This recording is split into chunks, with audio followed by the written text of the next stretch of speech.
The sum of 3 terms of an AP is 21 and the product of first and the third term exceeds the second term by 6. Find the terms అని చెప్పేసి అడుగుతున్నానన్న. So చూద్దాం ఒకసారి ఆ arithmetic series నేను ఎలా తీసుకున్నాను అంటే 3 terms ని a మైనస్ d అని అండ్ a అని అండ్ a ప్లస్ d అని చెప్పేసి తీసుకుంటారా. So some of these 3 terms చేస్తే ఎంత వచ్చింది అన్నది 21 అనేది వచ్చిందని అంటున్నాడు.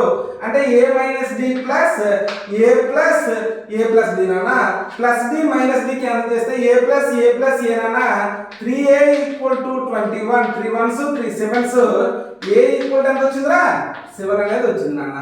అండ్ ఇంకోటి ఏమన్నారా the product of first term and third term అన్నారా. అంటే a minus d into and a plus d equal to ఎంత ఎక్సీడ్స్ అన్నాడు 6 exceeds right. The second term by 6 exceeds అంటే సెకండ్ టర్మ్ ఒక సెకండ్ టర్మ్ 6 యాడ్ చేస్తే ఈ product కి equal అవుతుంది అని చెప్పేసి చెప్తున్నారా. సో సెకండ్ టర్మ్ ఏమన్నా a అంటే a ప్లస్ 6 రావాలి రైట్. సో ఇప్పుడు మనకి a minus d into a plus d అంటే a square minus b square రా. అంటే a square minus b square equal to a అంటే ఎంత 7 ప్లస్ 6 నాన్న.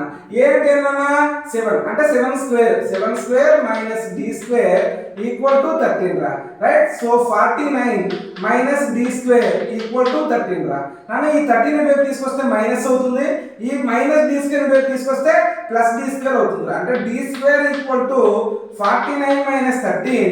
So d square equal to 36. So d equal to root 36 that is 6 నాన్న. అంటే plus are minus 6 నాన్న. అంటే d ఈక్వల్ ఎంత వచ్చిందిరా ప్లస్ ఆర్ మైనస్ 6 నాన్న. మళ్ళీ ఈ వాల్యూస్ తీసుకెళ్ళి ఈ టర్మ్స్ లో ప్లేస్ చేద్దాం. సో ఆ టర్మ్స్ ఏం ఇచ్చారు మనకి a minus d and a plus d మనం తీసుకుంది అర్థమవుతుందా. సో ఏ వాల్యూ ఏమన్నా 7 మైనస్ d అంటే 6 రా అండ్ 7 నాన్న 7 ప్లస్ 6 నాన్న.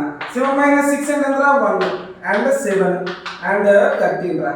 సపోజ్ నేను d వాల్యూ గారు మైనస్ 6 గాని తీసుకున్నట్లయితే రివర్స్ లో వస్తుందన్న 13 7 1 రా. దట్స్ ఇట్ ఓకేనా. yes so these are the 3 terms of AP ఓకేనా. yes